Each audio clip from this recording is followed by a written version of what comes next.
Hey everybody, it's Susan with Susan Makes Jewelry and more. I am doing this real quick little video about making a cane with translucent clay. And what I'm doing here is I'm mixing little tiny amounts of color to translucent clay. And I'm just showing how I mix it all up. And I'm doing several colors. Normally I don't use this many colors, but I'm in a pastel-y kind of color frame right now. So basically what I'm doing is I'm mixing all these colors together, and sometimes it's easier to just do it on your pasta machine. Okay, let's get the pink one done. But basically, this video is going to be sped up a bit, as you can tell already. This is before I got my new desk, so everything's not flying everywhere. But anyway, please make yourself at home. I'm so glad that you came. I welcome all of my subscribers and even those who haven't subscribed. If you haven't subscribed, please consider subscribing to my channel. Like this video, as it will help me a great deal. Look at all the pretty colors we made. So basically what I'm going to do is put them all in a little tube. I'm going to mash it down to where it's a decent size.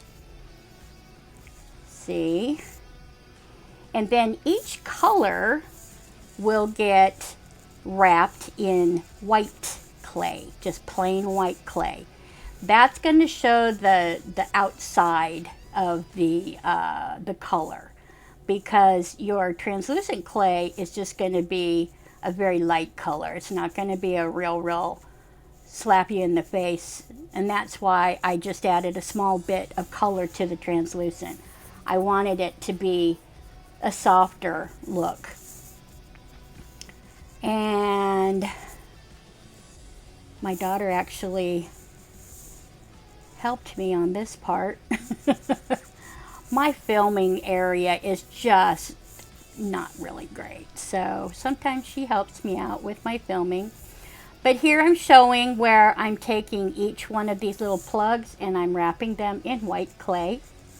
I'm pretty sure I had it rolled out pretty thin, probably on a 5 of my Atlas 150.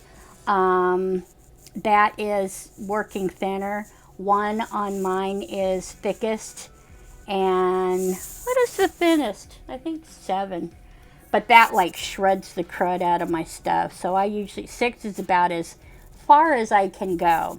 But I wanted it thin. I didn't want like a big, huge slap in the face white marking. I just wanted it to just be lightly there.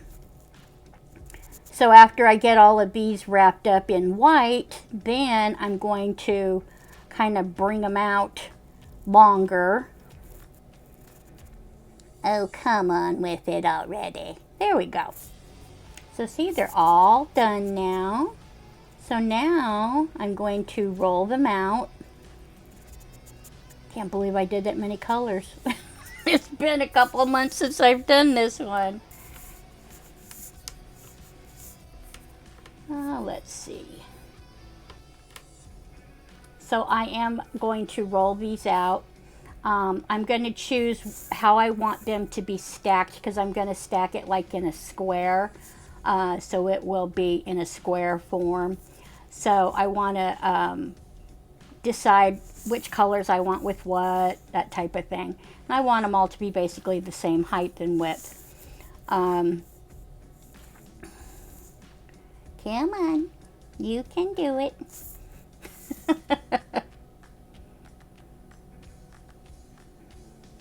The best thing to use for any of this stuff I have found are these amazing tiles. You just go to Lowe's or Home Depot and go in their flooring department and just pick out some tiles. Preferably ones that don't have any texture on them. Just a plain flat surface. And these I happened to get really cheap, and they're actually quite pretty to look at too. And then the smaller ones I have, I got from a friend of mine. Well, I call her a friend, but she's a YouTuber too, Catherine Halstead. She talked about how she put the tiles in her toaster oven to keep the heat proper. And so I actually did that too. I put smaller tiles inside the bottom part of my my toaster oven. So I've seen a difference. It holds the heat better. So anyway, we're getting all these little guys folded out or rolled out to a certain length and trimming off the very tip, because it always gets distorted. And see, 2 more left.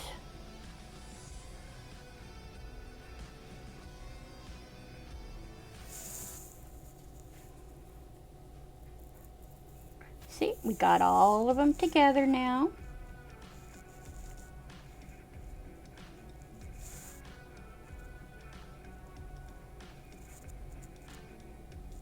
There's a couple of them that have little holes in them, so that's why I'm kind of smashing them together so that any holes that would be in there are pushed out. Then I take some blue, I think it's navy from Primo, and I wrap the entire bunch in this clay, and that will give it like an outline. Boy, I must have done that one thin too.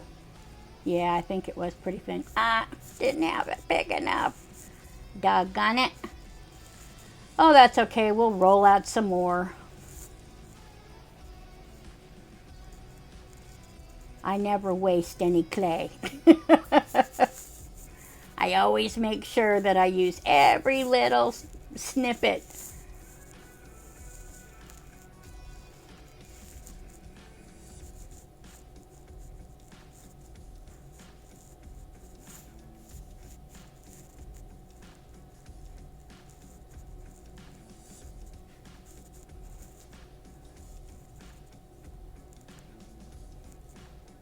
See, I could get it figured out.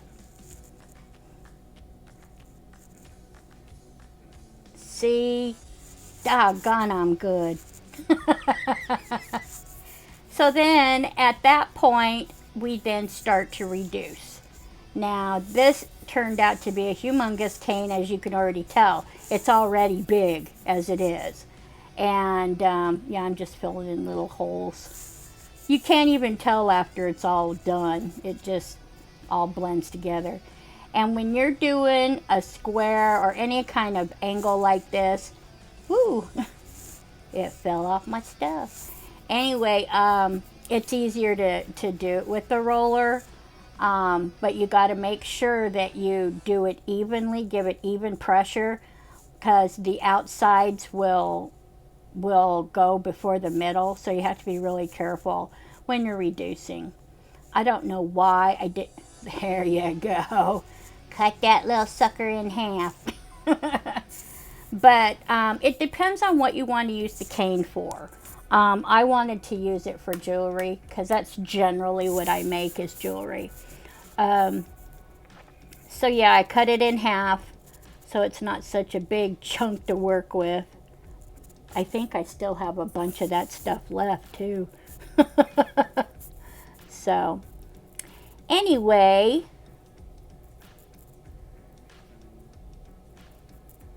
yay, we're getting there, kid. We're getting there. I didn't want this to be real small, like I said, because I wanted to use it for jewelry. And I think I still have some left.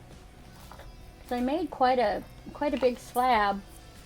Yeah, I still have a couple of little chunks left. So, but I love using Cernit translucent with my stuff. I find that it is a much better translucent. Yeah, so see, I stuck the two ends together, Yeah, I'm just going to make a slab. And once I get the slab put together, then I'm just going to run it through my pasta machine. And save those little bits that don't cut properly. You can use that as backing.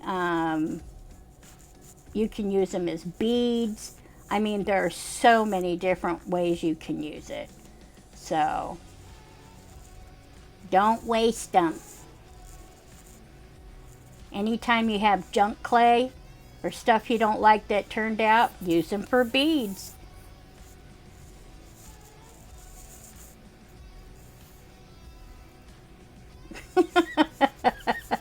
Oh yeah, camera time's great. Oh, didn't stick. I'm actually quite surprised that I didn't stick gold leafing on it. Or gold foil. It's not really gold leafing, it's the cheap stuff. But I usually put them on the background, you know, around the cane. I got that from Turtle Soup Beads, Miss Susan. I love her stuff too. I've learned a lot from her videos. So anyway, I'm going to use my cutters. And let's see which ones I chose. Come on, come on.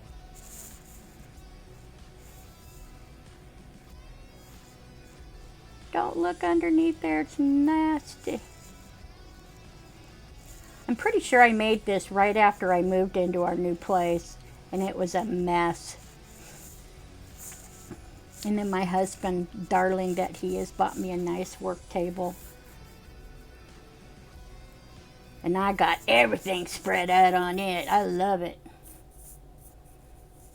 Okay, see, there's the little clay cane we made.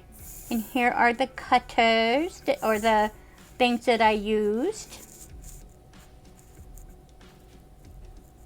And that's what they look like after they're baked. Oh, no. Yeah, that's after they're baked. So you see they have a translucency to it, but because of the color, it's not like slap you in the face. I probably should have done a quieter looking dark blue. But I still like the way it turned out. I think they turned out really awesome.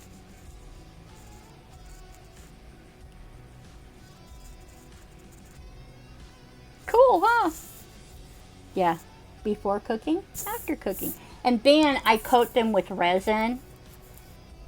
And they look really amazing. Some of them I put like little rhinestones on. You know me. I got to bling it all out. So, thank you guys for coming. Please subscribe, tell your friends about it, and like it if you like the video. And if you have any comments, leave them in the comments section. I love to hear from you. Take care, guys. Bye.